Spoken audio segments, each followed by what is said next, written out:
Hello, everyone, and thanks for joining us. My name is Odanga Madung, and I'm currently an election specialist and consultant and independent, and also an independent data journalist. I'm currently working at the Mozilla Foundation. And today we are going to be talking about tech platform transparency. And the reason we're doing this is specifically that within the past 1 to 2 years, we have seen a rising trend in social media companies, in particular, closing off forms of data access to their ecosystems, despite them previously being widely available. X, formerly Twitter, drastically limited access to its API and also drastically increased prices to have data access. Reddit also added paywalls to their API. And Meta will also soon be closing off access to CrowdTangle, a platform which it owns, in August 2024. And this has drawn the eye of very many people who perhaps are attending this session. And also the Mozilla Foundation itself has actually launched a campaign to hold Meta accountable for closing CrowdTangle and to try and see if they can keep it open at least towards until next year. So joining me today is a very distinguished panel that I think is uniquely fit towards answering these questions around around elections and transparency, given the huge number of elections that are happening this year. With me today is Brandon Silverman, who is actually the founder and former CEO of CrowdTangle. Dominika Hajdu, who is Director for Center of Democracy and Resilience at GLOBSEC. Bengani, who is a Senior Research Fellow at the Tao Center for Digital Journalism. And Divij Joshi, who is a doctoral researcher at the University of College London, and also the author of Party Politics and WhatsApp Pramukhs for the Mozilla Elections Casebook. Now, before we kick off, I want to mention one last thing, which is that we will be taking questions for this panel in real time. So if you are watching on YouTube or LinkedIn, you can use the chat function and to add your questions. So please get involved.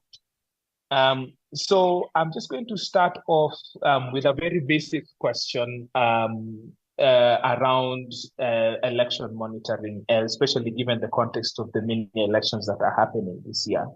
And this, I think, will just go to all the panelists, just to maybe give us a short answer to the question that I'm going to ask here, which is, why does transparency matter, especially now? And is it a good thing or a bad thing? So I think we can start with Brandon and then go across from there to Dominika and then Pri and then Divij. So go ahead, Brandon. Great. Thank you so much. And yeah, it's a privilege to be here with so many great folks. Yeah, I think I would answer that question just by sharing our own experience at CrowdTangle, which was, we had originally begun as a tool that focused on news publishers, but over the course of our work, we actually began working with a lot of election protection groups and civil society organizations that worked on elections around the world, a lot of whom ended up signing the letter that Mozilla put together. And, honestly, it was a really powerful experience for us to see the role that civil society groups played in helping ensure the integrity of elections. And, I think one of the more underappreciated elements of that work is there is both empowering local experts who have deep knowledge of their communities and can help augment kind of the content moderation, the policy enforcement of some of these platforms that otherwise might not have a lot of that expertise. But the other bigger one that we saw over and over, which I think in some ways is just as powerful, is that there is a lot of civic and political discourse that happens online that actually doesn't directly violate the policies of platforms, but has a huge role in shaping the narratives and what the public understands about their elected officials, different parties running for office, et cetera. And if civil society, including journalists in the news industry, can't see what those narratives are and what those discussions are, it's much harder for them as a kind of fourth estate to help make sure the public understands the issues and what the truths are and is able to debate and engage with them. And so it is just as much about the ability to debate kind of the gray area of kind of normal discourse around what issues are, what the solutions are, what the facts are. But you can't do that if you can't see even what those topics are. And that's a huge reason why transparency on these platforms is so important to elections. Okay, over to you, Dominika. Thank you. And also, thanks a lot for the invitation. It's my pleasure to be here. So from my perspective, transparency, the more transparency, the better. I mean, this applies to policymaking, this applies to governance, and it also applies to information spaces. And currently, when social media platforms serve as a primary source of information for so many people around the globe, we need to have transparency around what they're consuming, what kind of information they're getting. Are they being fed with disinformation, misinformation, manipulative content? What is it that they're seeing on an everyday basis? Because the information that they're seeing are eventually influencing their voting behavior. So this is extremely important from my perspective. And just to add to, just not to repeat what Brendan has already said, oftentimes the platforms also say that they don't have the capacity to identify also the content that breaches their terms and conditions. And this is where researchers, activists can actually help, but they cannot help if they don't have the data. Okay, great. Thank you, Dominika. I think next is Pri. Hi. Thank you for having me here. It's really looking forward to this conversation. To kind of build upon what Brandon and Dominika have already said, I think I want to add that, right now we are seeing less transparency than there was before the 2020 election. And around then, at least what we could do a little bit was kind of rely on the open platforms or the transparency to figure out what the narratives were, and then track some of that on the more closed channels or the darker channels, be it Telegram, be it Discord, be it whatever. WhatsApp is obviously a big one, especially in the context of the global south, Brazil and India and whatnot. And now what we have is a far more fragmented system. You've got new platforms emerging. You have more federated systems, all of which is really good in a lot of ways, but it also just means that now we have to kind of think about transparency across multiple platforms and build tools. And, everybody's kind of trying to get creative in terms of how do we get data from, tools we already used to have, but also how do we get data from all of these new platforms that are being used and abused by political actors or anybody who has skin in the game. Okay, great. And finally, Divij, what are your thoughts? Thanks. So for me, I think the central problem in making any kind of transparency argument is that how do we fuel meaningful political participation from people who are, the publics in these platforms? Because often in the context of platforms, we're thinking about centralized and hierarchical systems where the users or the publics of these platforms don't have a lot of insight into what's going on to them. And so answering that question, I think, also requires you to ask what is or who is this transparency for, right? So there's no like one answer to how we make things transparent. It's about understanding that people in different contexts engage with information in different ways.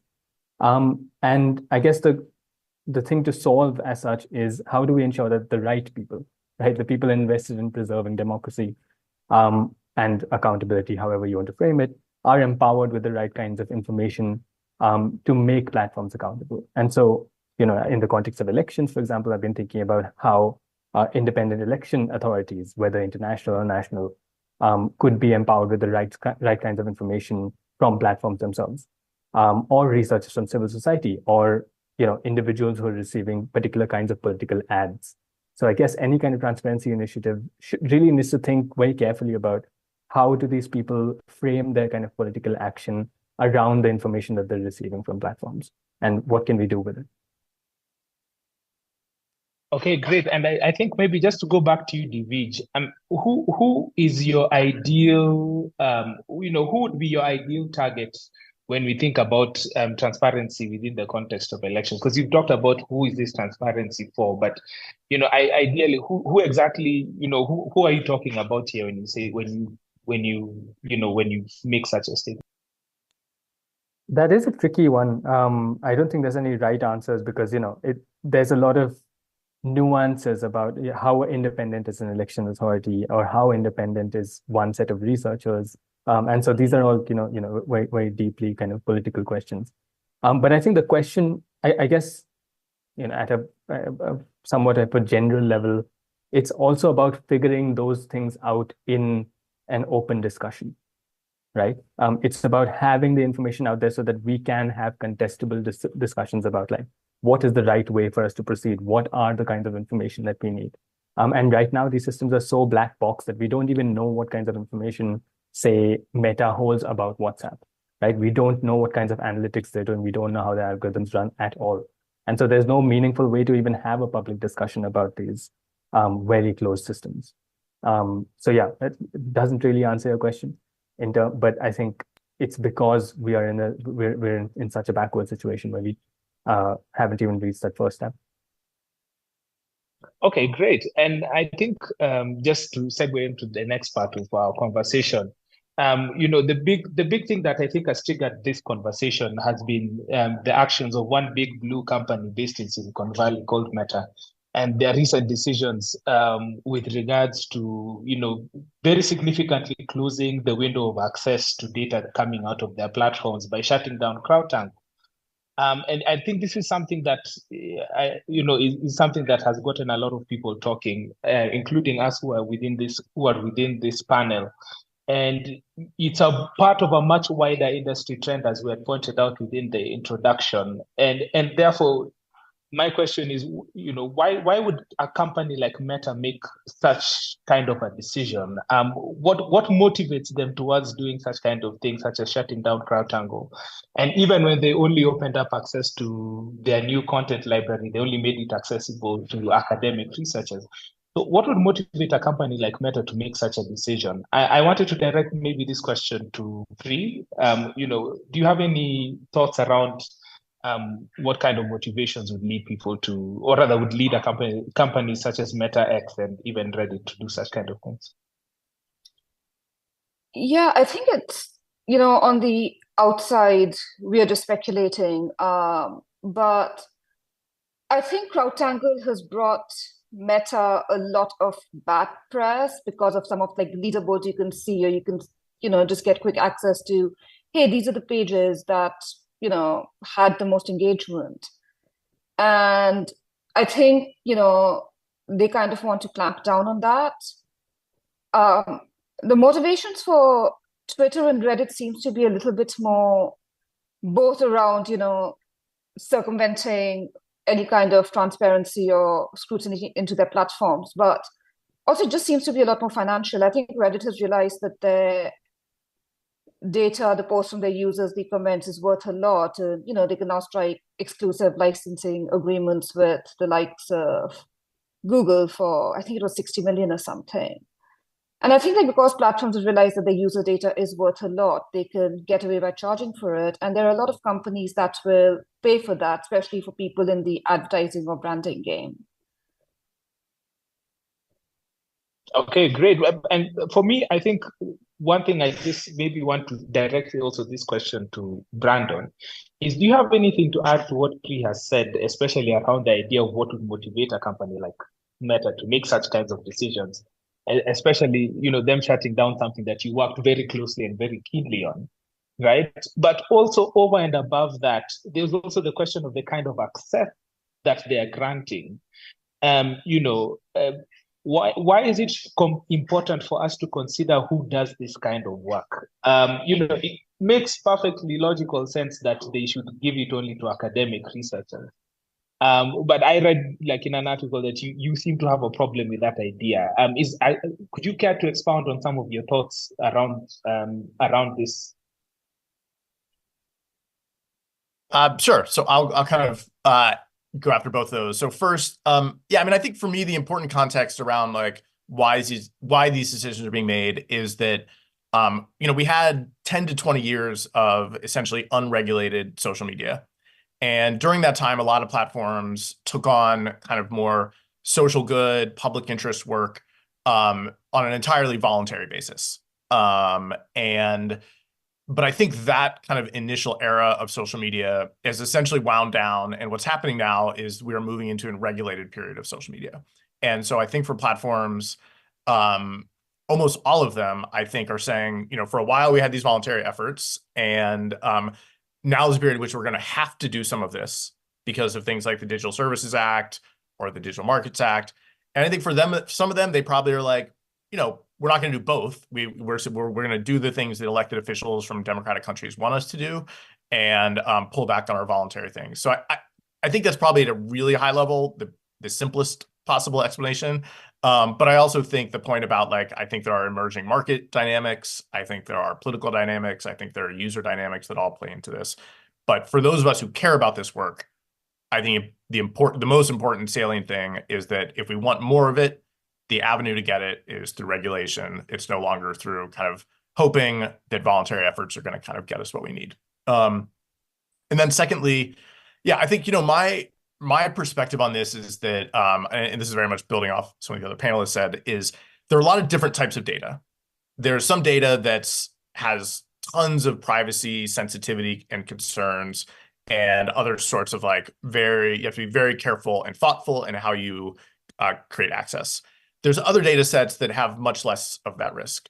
And for me, it's about how can we essentially create as much access to as many diverse communities as we possibly can, and thinking about each of those different data sets differently for each of the different audiences. And in some ways, I sometimes think about this as a funnel.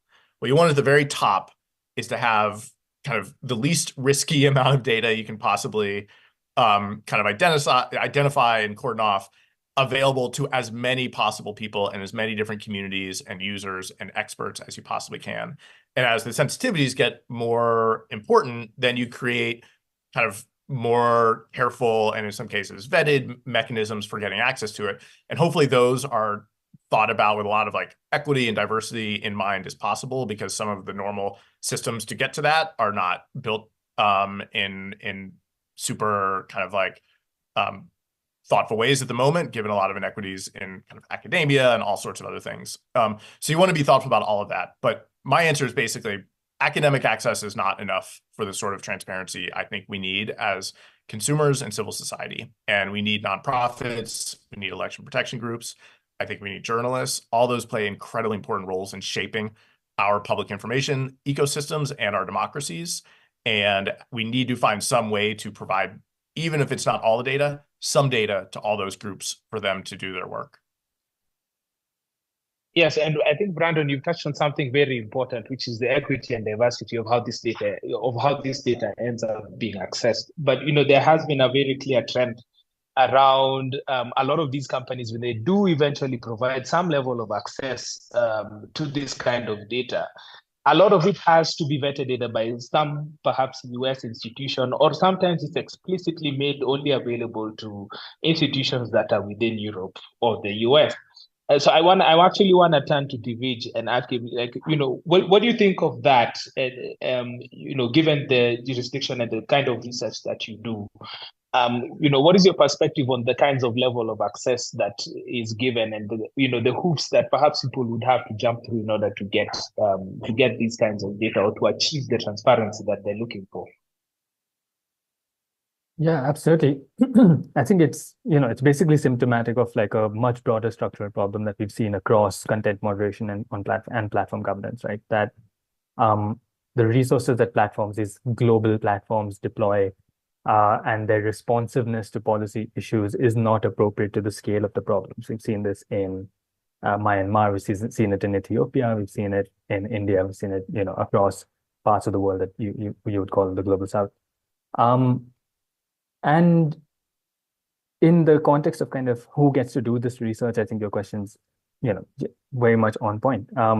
Academic affiliations, for example, speaking from the Indian context, most kind of independent research that happens here isn't through academic affiliations, right? It's civil society that's kind of trying to do this work. And most of them will not have academic affiliations. There's other kind of structural problems there. So remember when kind of Twitter raised its API fees, right? And so that wasn't geographically disaggregated, if I remember correctly, at least initially. And so researchers suddenly had to pay dollar rates here, which is some crazy amount, like it's more than 5 times your salary when you're trying to work on a tiny problem over here. And so those structural issues get more and more exacerbated. The less light you're able to shine on platform problems, the less likely they are to invest resources in solving those problems in your jurisdiction. And so that kind of loop continues.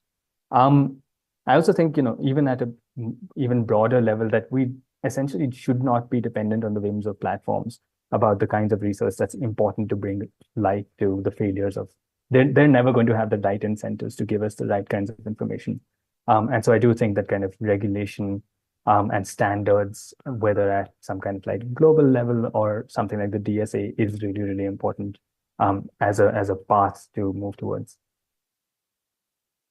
Okay, great. And I think I just want us to maybe look back and take stock of even just the current efforts to try and get platforms to be more transparent, and really just go into trying understanding, like how election monitoring and platform integrity has changed over the years.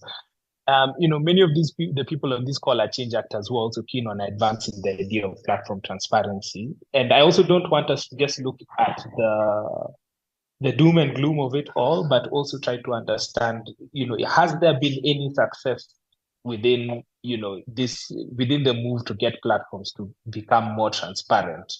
I would want to maybe direct this question to Dominika. What do you have to say about that?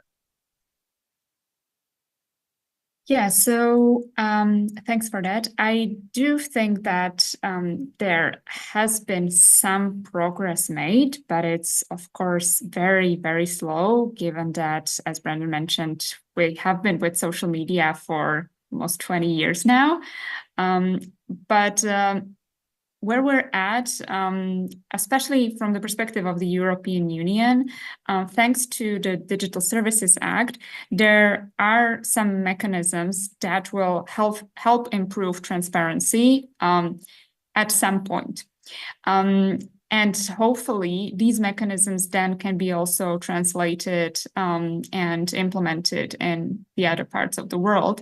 Because how it works now for us as a civil society organization, just to second what everyone has said, we have been relying on CrowdTangle, which will be shut, and we have been relying on other social media monitoring tools where different developers had access to API of social media platforms. And of course, we cannot afford all these tools because most of them are very expensive. Some of them are sort of manageable for an NGO to afford.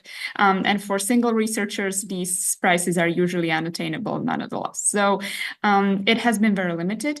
Now, with the DSA, where we are at right now is that platforms are forced to open their API to some researchers, but at the moment it works through very lengthy administrative procedures.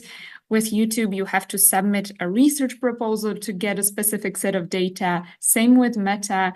So it's not like you could, it's not like you could search through the data set as if it was like a CrowdTangle on steroids, which would provide you with enough data for different kinds of research that you would be interested in doing. For example, narratives monitoring, right?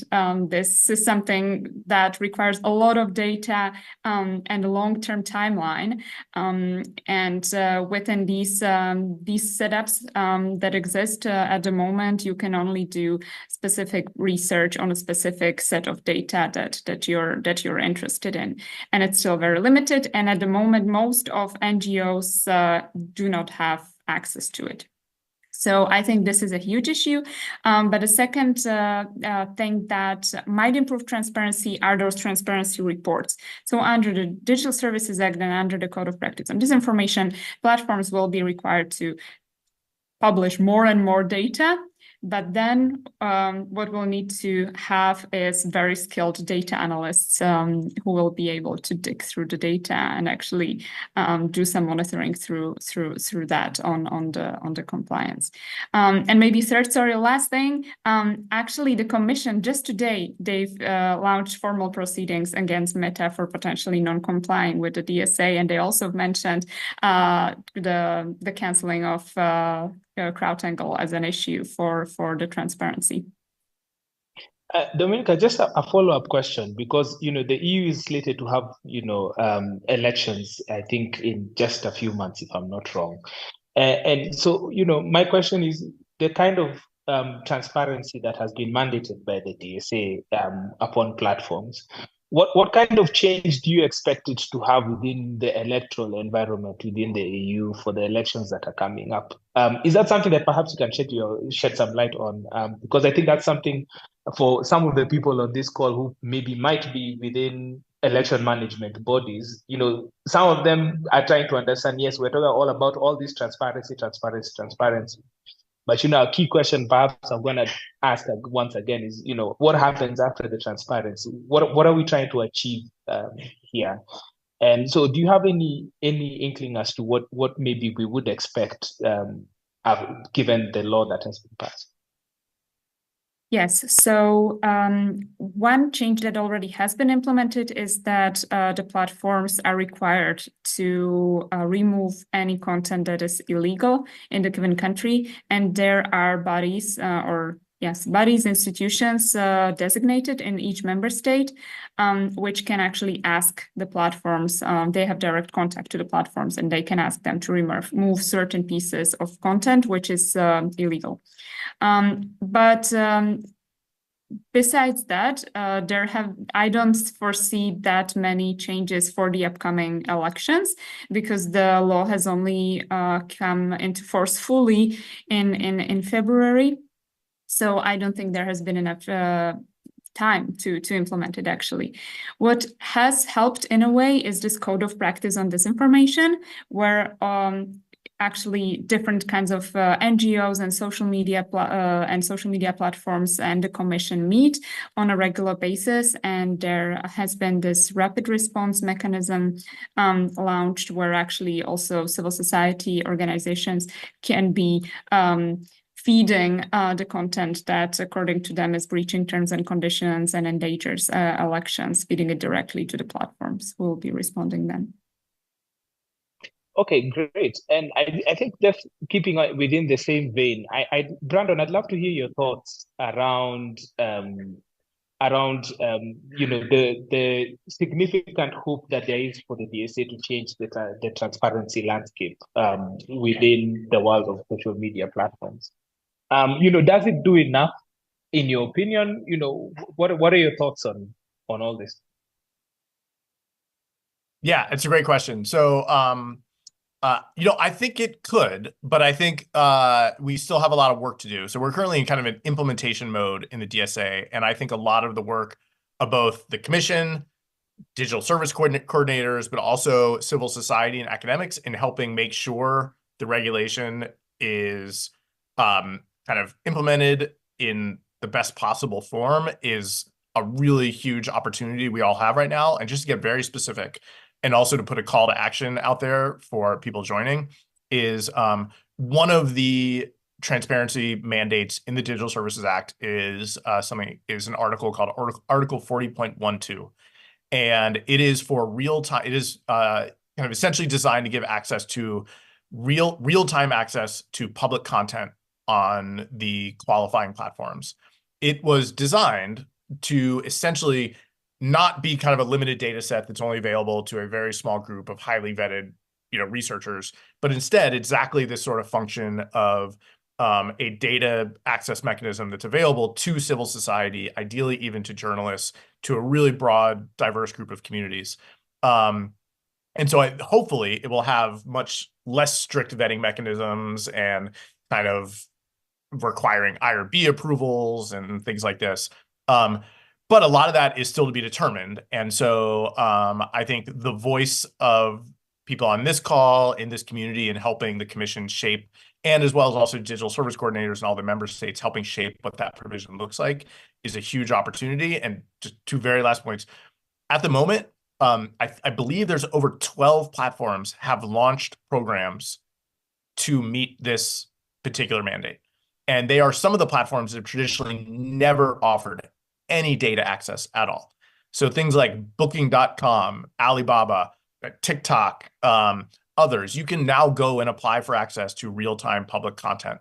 And so if you're on this call, I think one of the big things on us as an outside community right now is to go start applying for these programs, see what the application process are like. If we get access, what are the strengths and weaknesses of them? Is the data we're looking for? Is it structured well? I think the European Commission, I think digital service coordinators are hungry for feedback on all those programs and to try and hold platforms to account for if the programs are not designed well enough or actually providing meaningful and useful data. So I would encourage folks, and maybe we can put out kind of a link to where all these programs all live, but it's a huge opportunity right now. And I think the Commission is very hungry for feedback on what's working and what's not, which I think comes from the exact sort of people on this call. Yeah, so I'm optimistic, but I think we have a lot of work to do, and including it over the next few months and years. Okay, great. And I think just to build on to this point around this, because I think that this window, the window of transparency is closing at a time that is not only pivotal, or rather is pivotal globally with the number of elections that are going on. And I think people are saying around about the number of elections that are happening across the world over and over again. But, the window of influence is closing, and even at a very, very important time. And so how about the countries that don't have mechanisms like the DSA?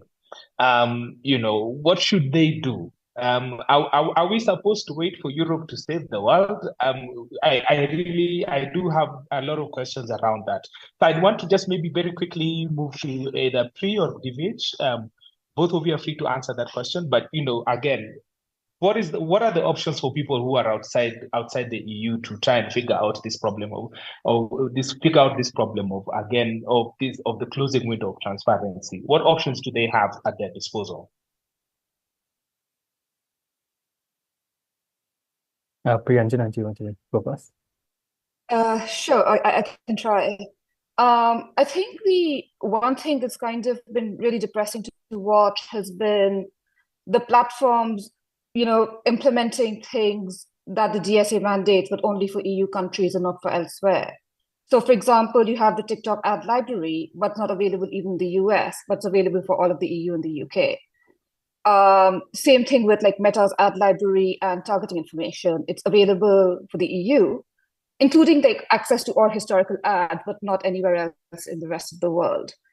So in the context of that transparency, it's like, even if the EU does everything right, the other countries might not benefit unless, the hands of the platforms are almost forced, although I feel like that's a pretty strong word to use.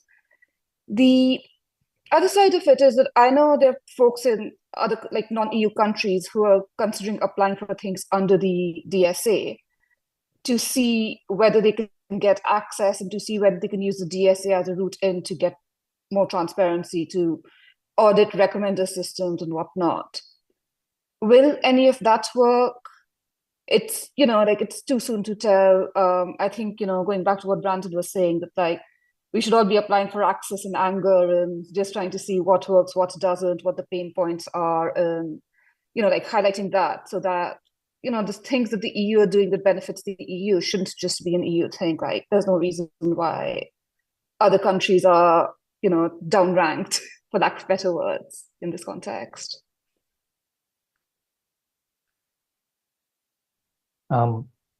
Just to add to that, I think, building on what you just said about DSA researchers, I think it's important to think of ways as organizers as well to kind of tactically collaborate around the tools that we do have, right? And so now we have the DSA, right? There are researchers of certain, whatever their pedigree is or whatever. There are people who can access those tools who are known to our networks, right?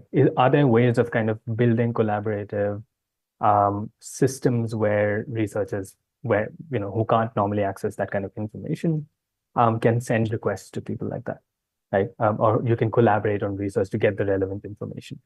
And so actually, this is something that some people from the Center for Communication Governance in Delhi have been thinking about, how to build these kind of cross-border collaborations, which is something that I think that is really helpful. But I think also ultimately it is kind of a, I don't want to be reliant on the DSA when I'm doing platform research on India or somewhere that's not the EU, right? And so I think countries need to come up with, and like civil society needs to come up with policies, frameworks, standards, laws that platforms should be abiding by, whether through censure of the government or whether through pressure of civil society. And that really requires attention to context, and it requires putting resources into those contexts, right? The point I made earlier about knowing that these places simply do not, you're simply not giving the kinds of attention and the money that places need to do research on these platforms. And I also think it requires this kind of tricky balance between state power on the one hand and platform power on the other hand, right? Because you're talking often about places where, the kind of, you have weak legal institutions or rule of law is weak, or there's like, kind of autocratic legal institutions. And so these are tricky things, but I think, given the kind of networks we're part of, given the kinds of things civil society is capable of doing, those are the things we need to be figuring out as well. Okay, great. And Divij, I'm just going to stay with you there because one other question I think I have and I've been thinking about here is, what's something that people should be thinking about on this topic that you think often doesn't get as much scrutiny? What do you think people should be keeping their eye on? And what's currently, and maybe even on top of that, what's currently missing from the transparency tools that exist? What would make this work easier? I think so, I can just kind of talk about what I've been interested in over the last few years, and something that hasn't really moved forward too much, which is a conversation we've been having maybe the last 10 years of election cycles in India, is that, and in fact, Indonesia, Brazil, Kenya, is that WhatsApp and like kind of close messaging platforms are very obviously kind of media infrastructure in these places, right? Especially during election time, they get kind of they become like supercharged election communication infrastructures. So there are thousands and thousands of groups that are being made to circulate messages to basically everybody who lives in a particular constituency. But parties have kind of recognized this, and they know how to kind of start gaming these systems. And the most bizarre thing, and so 10 years ago, we saw, okay, like you can make a group of 128 people on WhatsApp, and you can start sending them all sorts of messages at like a crazy scale. You can even add them without their consent and so on. People realize this, and basically, you have one person who's made 500 groups who's now able to reach 50,000 people per message in a matter of seconds. Bizarrely enough, despite the fact that people have been saying, okay, we need to be adding friction to this, WhatsApp has gone and increased the group size to 1,000 people, making it even easier to deliver these messages at scale and at speed, right? And so from a transparency angle, we know like nothing about this, right? There's no public APIs for WhatsApp access.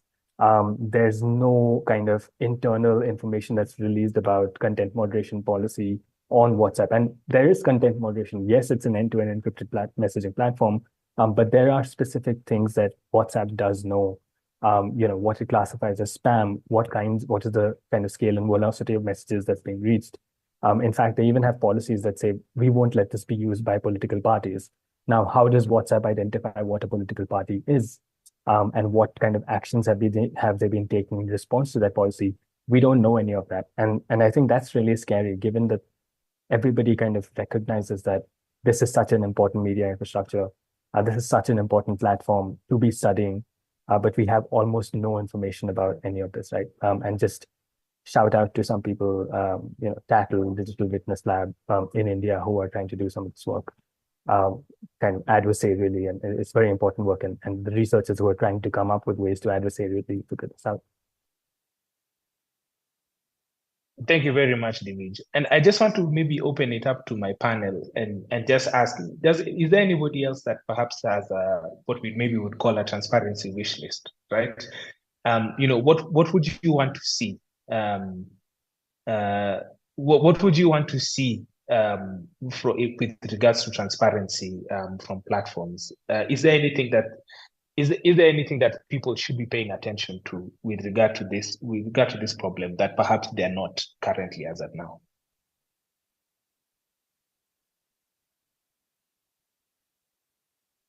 I think maybe the one thing I'd add to that is, we talk a lot about this in the context of data. We want visibility into posts, videos, images, engagements, data, etc. But the one thing that kind of maybe gets lost in that is, how do the actual recommendation systems work?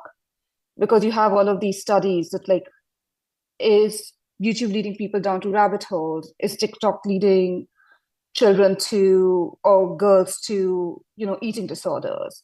But it's very hard to kind of actually assess that in a real world environment without it being some kind of laboratory setting. And being able to just kind of have some transparency mechanisms or audits into platforms that you can actually measure things like that just goes beyond, just engagement metrics and content would actually be really useful. Okay, great. Brandon? This is probably the worst question to ask me because I could go on for several hours. I have very long transparency wish list. It's everything from content moderation reports still leave a lot to be desired. There are, I think when it comes to actually data access, I think we are just at the beginning of this. And in some ways, the DSA is just giving us kind of a foundation to build off of. But, for instance, I'll give one huge topic that is like referenced in the DSA, but is going to be up to us to build out over like the next several years, is archiving human rights related content in a way that empowers kind of investigators and prosecutors kind of investigating war crimes to understanding real world violence. There's an enormous need on that space, and most of that content either disappears or is only available temporarily for certain types of investigators. And it's a huge gap and a huge problem. And even just from a kind of archival and historian standpoint, we are losing an enormous amount of documentation of what is happening in the world in a way that could let us understand kind of this technological adolescence we are going through, that we're just not going to be able to look back and study at any level. And I think that's a huge, I think all look back and regret that. I could go on for a very long time. I think we have a lot of work, and there's, but we're making progress, but still a long way to go. So just to keep the spotlight on you for a second, my question also, another question I have would be, because I do know that there may be people from election management bodies that are coming into this conversation trying to understand, what should they be looking for? What do you think are some of they should be thinking about when they are creating their wish list in terms of how they negotiate with platforms, or they negotiate with their regulatory bodies to advocate for access? Are there like 3 data points that maybe you think would be important for that as well? Yeah, so I think a couple things. So first is, I do think it's important for the research community to be realistic about what data platforms have, and in some cases even what data we want platforms to have. And so that's actually, I think, one of the benefits of public content data access, is we know it's available, we know it's there. It doesn't explain everything, it doesn't answer all of our questions, but we know it's technically feasible, we know it's available and has been engaged with and seen and consumed by consumers. So I think one is also just being realistic about what data platforms have. And in some cases, there are going to be really important public interest questions that platforms just don't keep the data or keep it structured or normalized in any useful way for the external community. In some cases, it might be that they should, and we need to start asking them to do that. So I think one is just what's a realistic set of data that we're asking for. I think another really concrete one, and if folks have kind of read anything I've said before, I've harped on this a little bit over the last several years. I think just a very concrete one is over the last 4 or 5 years, an increasing kind of like content moderation strategy that a lot of platforms have taken on is applying labels to public content. Either it is sometimes fact-checking labels where they will have fact checkers say this particular piece of content is false or misleading, or et cetera. They sometimes attach kind of high-quality voter voting information. So it might, in the US, when President Trump was casting a lot of doubt on the integrity of mail-in ballots, Meta was attaching labels saying actually mail-in voting is reliable, et cetera. And then increasingly, there's going to be AI watermarks that are kind of function as labels that are attached to public content. Those labels are very rarely included in any of the public data sets that are made available by platforms. And as far as I can tell, there's no defensible explanation as to why that's not the case. And so I also think as organizations are testing out these public programs, I think one just very simple question is, are the labels in there? And if not, why not? So those are at least two just very concrete ones for me. Okay, great. And Dominika, maybe do you want to add anything to that before I come to the final question? Absolutely. One thing we haven't touched upon is transparency towards users. So I also think that we should really think when it comes to the transparency of algorithms to think of users who, from my perspective, have a full right of knowing why is certain content targeting them and why they're seeing this type of content and not that other type of content. And I would even go further towards user empowerment in this respect. So from my perspective, an ideal scenario would be that users would be able to choose what kind of type of content do they want to see in their feeds, not the content based on how many seconds they watch certain video or on how many clicks they make on certain type of ads or political content, but based on what they want to see. That's the first thing. And I would also increase transparency when it comes to reporting and to users reporting. Oftentimes what happens at the moment is that when a user reports content, he or she only receives information that it's being taken into consideration or it's not being taken into consideration without any reasoning, without any redress mechanisms. And I do think that this is important if this is a truly social media platform when we're supposed to, interact and trust each other. Okay, so I'm here. I think I want to cover my last question. And so I just want to maybe hear your thoughts in 30 seconds or less as to before we go into the Q&A, because I think we've largely talked a lot about transparency, but I also am keen to try and understand again, because we are talking about elections and electoral processes, and we are trying to perhaps prevent certain kinds of harm from festering within a democratic process. So I think for me, my main question is trying to understand, what do we expect to achieve if we are successful with transparency efforts? What happens after the transparency is what happens after transparency? And I think I'd asked you guys this question earlier, which is transparency and then what?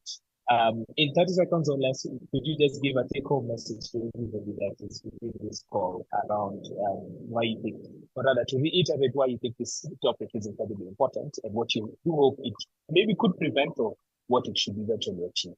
So I think we can start with the three: Dominika, Brandon, and then Divij. Great. Yeah, it's a good question.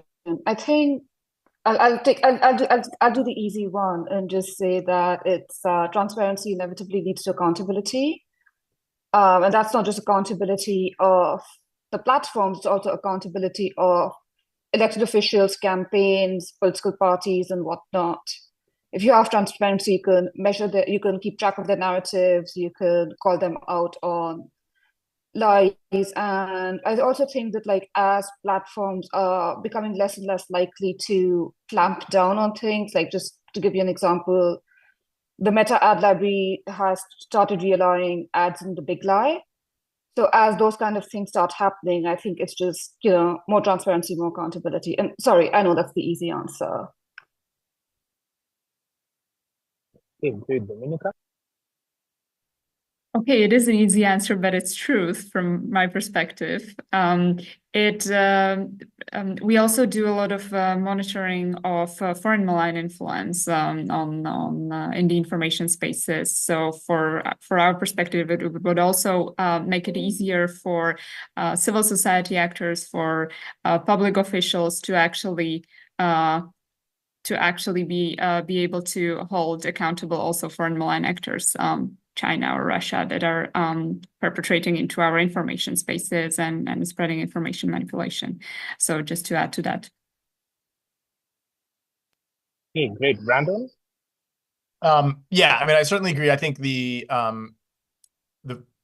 first version is better compliance, more accountability. But for me, the long-term vision is more democratic co-governance of digital spaces around the world that empowers local communities to have a say and a voice in the role these spaces play in their lives. And so you have to disseminate some of the power of being able to monitor and maintain and impact them beyond just the employees of these companies. And so that's what gets me the most excited. And finally, Divij. Thanks. I think for me, what transparency interventions have shown are that it's really easy to kind of like spread hate speech and manipulate people and to kind of spread propaganda at election times. And it seems to have a very kind of fundamental effect on democracy, right? And if we can understand how that's kind of happened, how that shift in media environments has happened, maybe we can understand how we can scale it back, right? Or how to respond to it. And so ideally, I would like to see kind of elections that aren't being interfered with by actors with lots of money and power and influence, using these large and obscure and opaque, well, not obscure, but large and opaque technical like platforms.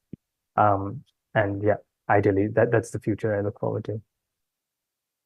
Okay, great. So I think we'll just segue straight into the Q&A so that we make sure we finish on time. So the first question actually goes to Brandon, and it's targeted directly towards you, Brandon, which is, it says that Brandon, do you think that a citizen group of OSINT investigators can be activated to find and archive human rights information in the meanwhile? Maybe I can just let you go on that, and then we'll cover the last two questions. Yeah, I mean, I think the open source investigations online is like a powerful example of what you get if you of the sort of work you can enable when these platforms are more transparent. The problem is most of that work right now is being done adversarially on most of these platforms. And so it is without the like legal, but also like technical support of the platforms they're attempting to like investigate and monitor, to say nothing of the kind of risks they have to take on if they want to keep and store any of the data they find and collect. And I think it's exactly the question. We want to make it easier, less legally and financially risky to do that sort of work. And we want to empower a much broader group of people to be able to do it. And so I think that's, they do incredible work, but I just think they're taking on too much risk and have too little support at the moment. And so that's one of the exact reasons we need it. Sorry. Okay, great. And then there is another question from Winston Nano. There's a lot of self-interest from platforms. How can funds be made available for independent research? And how can stakeholder engagement be broadened in a non-partisan manner to engender transparency? And then I think finally, which is, how can disadvantageous regions such as Africa be included in a more relevant way? I don't know, Divij or Tree, maybe you might want to answer that. From Dominika. From my own experiences, I think there are some initiatives, not nearly enough, but kind of open grants for civil society to kind of pitch research calls. which have led to some really interesting research, especially on WhatsApp, on kind of Facebook. Of course, ultimately, these are by the platforms themselves. I think we need to figure out a way to separate that nexus of platform research from platforms itself, because that leads us down a very unhealthy path in general. But if we can figure out a way of kind of making platforms pay for the making them more accountable, I think that's the ideal scenario. I think also kind of, we need to do in our own context, in our own institutions, we need to be doing that solidarity, right? People who are from funded institutions, who receive money for research, need to reach out to people who are suffering the consequences of platforms in other parts of the world and build those research ties. Just because you're not from an academic institution doesn't mean that you're not a qualified or a good researcher. And so, I think that solidarity really needs to come out more in the kinds of resources that are extended to practitioners, civil society, academics, and the global south. Okay, great. And the final question, which is, how does the panel think that voters' trust in elections and institutions generally will change in the coming years? Are we hopeful or concerned? One. And yeah, the question is looking for comments from, based off of the regional assessment of what you think. I think I'd love to see, I don't know, who maybe is interested in answering this one. Dee or Brandon? Dominika, you seem to have your mic, you have your hand up? Yeah, I can start. I think, okay, so I am not hopeful in short and midterm, but I'm hopeful in long term. So I would actually say that the things will get worse with generative AI. I do think that Gen AI will cause a huge shift in the trust, in terms of further decrease in trust, because people will be completely fooled into what to believe in, and they will not be even believing the real stuff that will be online, that will be put up. And I think that this all together with good regulation will lead us towards coming back to some trusted authoritative sources, because the internet will be difficult to handle in this respect. So hopeful in the long term.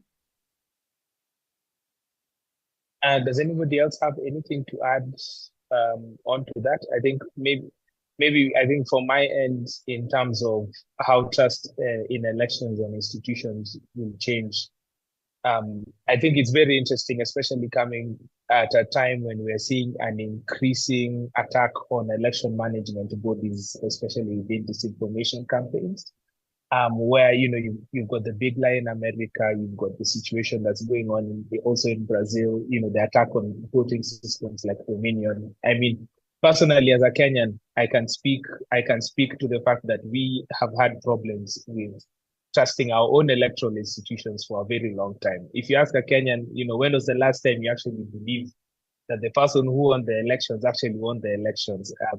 They'll have a very difficult time trying to answer that. So personally, I'm not really sure about where that is going to go. But with that, I think I will end this panel. And thank you very much, Dee. Thank you very much, Dominika. Thank you very much, Brandon. And thank you very much, Divij, for all your very insightful perspectives in the course of this panel. Please keep an eye out on social media, where we'll announce future dialogues and debates panels, and we will be having more conversations around election integrity at Mosfest House, Amsterdam, between June 11th to June 13th. So please get your tickets and join us if you're interested. I would also very much like to plug that you should please look up the campaign, that is the advocacy campaign that is associated with this panel, which is our CrowdTangle campaign. Some of the people on this panel have spoken at length about some of the work that has gone into that. And also, we recently just launched a WhatsApp campaign that also very much follows within the same vein of the CrowdTangle campaign, that requests a lot of these platforms to make the right changes ahead of elections. A special thanks to production team behind the scenes and everyone take care, and thank you very much for your time. God bless.